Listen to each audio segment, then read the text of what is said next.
Imagina um jogo tão polêmico, tão absurdo, que a única saída para quem manda no futebol foi: depois disso, a regra não pode continuar igual.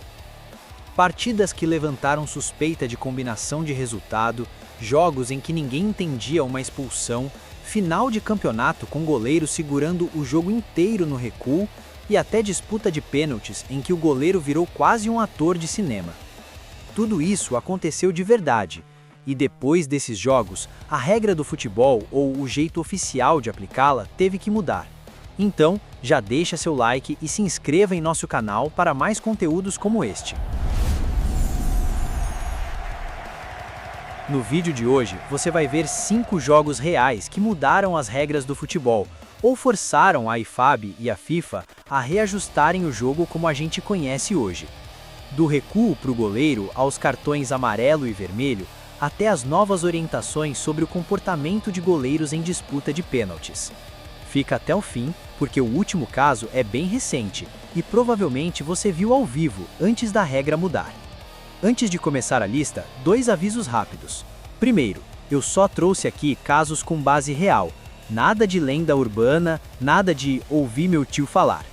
Segundo, nem sempre foi esse jogo único mudou a regra. Em vários casos, esse jogo virou o símbolo de um problema que já vinha se acumulando.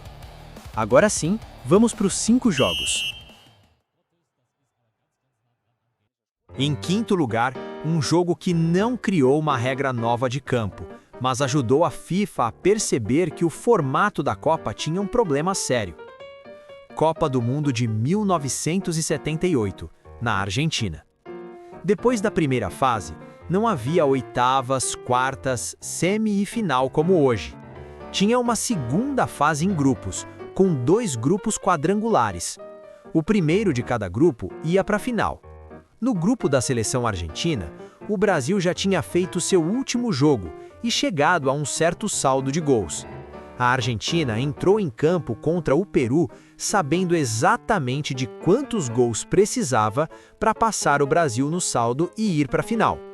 O jogo terminou Argentina 6-0 Peru. Exatamente o que os hermanos precisavam.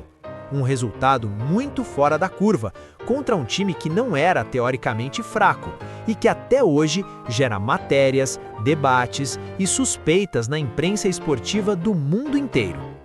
Oficialmente, nada foi comprovado como manipulação, mas o dano de imagem foi enorme. A partir dali, a FIFA passou a ajustar o formato das Copas para reduzir situações como essa, até consolidar o modelo com oitavas de final, quartas, semifinal e final, dando mais peso ao mata-mata e menos espaço para grupo decisivo com saldo calculado com um time já eliminado. Esse jogo entra no nosso top 5 como símbolo de um formato de competição que não dava mais para sustentar. Em quarto lugar, um dos jogos mais famosos da história das Copas. Itália 4-3 contra a Alemanha Ocidental, semifinal da Copa de 1970, no Estádio Azteca. Placar final: 1-1 no tempo normal, 4-3 para a Itália na prorrogação. O jogo ficou conhecido como o Jogo do Século. Foram 5 gols na prorrogação, viradas, jogadores completamente exaustos, calor, altitude na Cidade do México. Naquele período, as substituições eram muito mais limitadas do que hoje. A FAB tinha começado a permitir trocas há poucos anos e os times ainda jogavam praticamente no limite físico máximo. Essa semifinal de 1970 não foi o único motivo, mas é sempre citada em análises históricas como símbolo de um futebol que levava o jogador até o esgotamento extremo, mantinha em campo quem claramente já não aguentava e tratava a substituição quase como último recurso.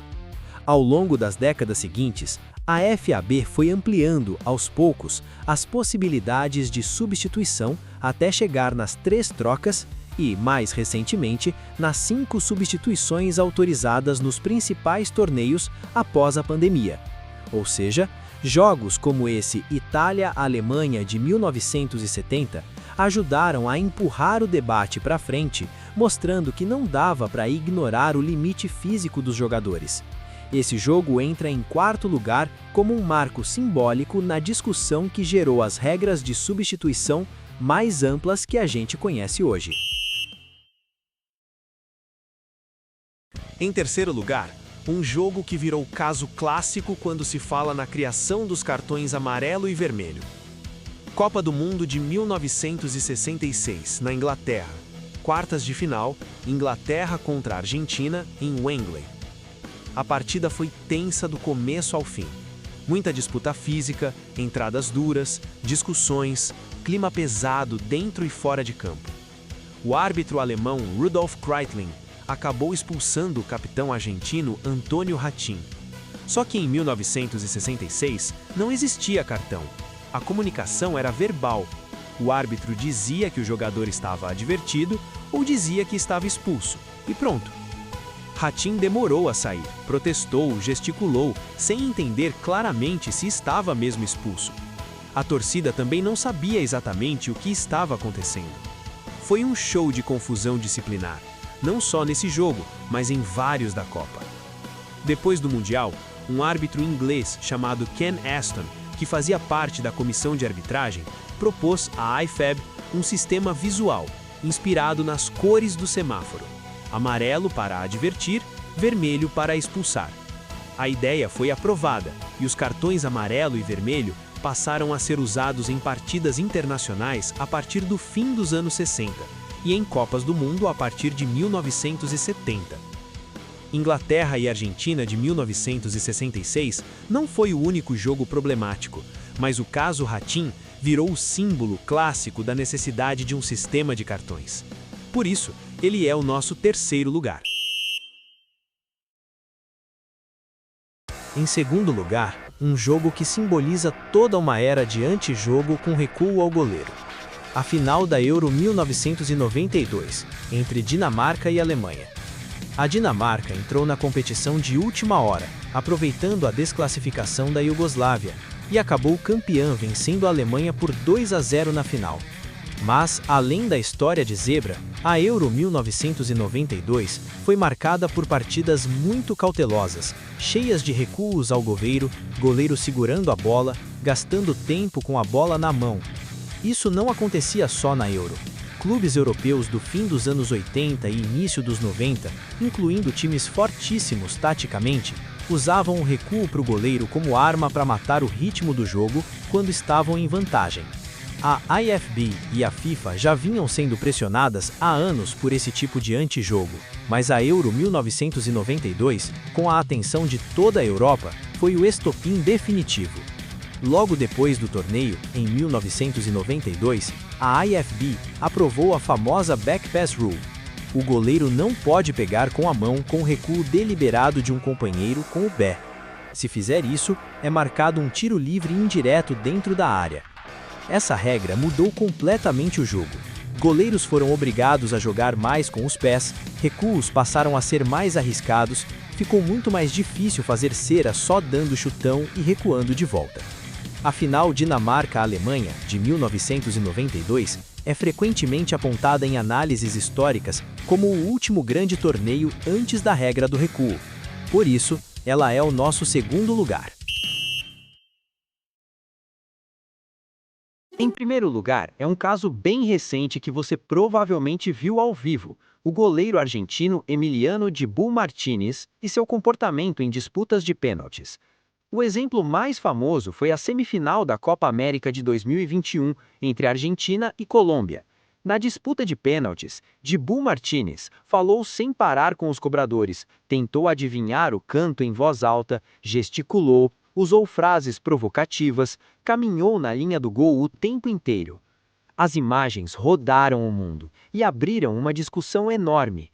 Até que ponto o goleiro pode jogar mentalmente com o batedor? Quando isso deixa de ser catimba de jogo e vira comportamento antidesportivo? A IFAB e a FIFA já tinham regras sobre goleiro ter que ficar com pelo menos um pé na linha no momento do chute, além de não poder se adiantar antes da batida. Mas o texto sobre comportamento era mais genérico. Depois de casos como os de Dibu Martínez na Copa América e também na Copa do Mundo de 2022, a IFAB publicou em 2023 orientações mais específicas para o comportamento de goleiros em disputa de pênaltis. Entre os pontos reforçados estão: o goleiro não pode distrair de forma irresponsável o cobrador, não pode provocar de maneira claramente antidesportiva, não pode atrasar deliberadamente a cobrança com encenações exageradas. Ou seja, a regra básica dos pênaltis já existia, mas o jeito como alguns goleiros passaram a usar psicológico mais teatro forçou a IFAB a dizer com todas as letras: isso aqui a gente não vai mais tolerar. Oficialmente não está escrito regra de Dibu Martínez, mas é inegável que o comportamento dele virou o exemplo perfeito do que a IFAB quer coibir. Por isso, os pênaltis com Dibu Martínez ficam em primeiro lugar como o caso recente que mexe diretamente com qualquer disputa de pênaltis do seu time hoje. Esses foram 5 casos reais em que jogos específicos ou situações muito marcantes obrigaram o futebol a mexer nas regras ou nos protocolos oficiais, formato de Copa, substituições, cartões, recuo para o goleiro e comportamento de goleiros em pênaltis. Agora eu quero saber de você. Qual dessas mudanças você acha que foi a mais importante para melhorar o futebol? E se você pudesse mudar apenas uma regra hoje, qual seria? Mudaria o impedimento? Aumentaria ou diminuiria o número de substituições? Criaria punição mais dura para a cera? Mudaria algo no VAR? Comenta aqui embaixo qual regra mais te irrita hoje e o que você faria diferente.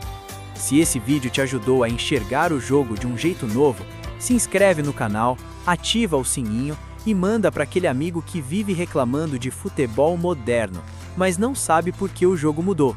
Até o próximo vídeo.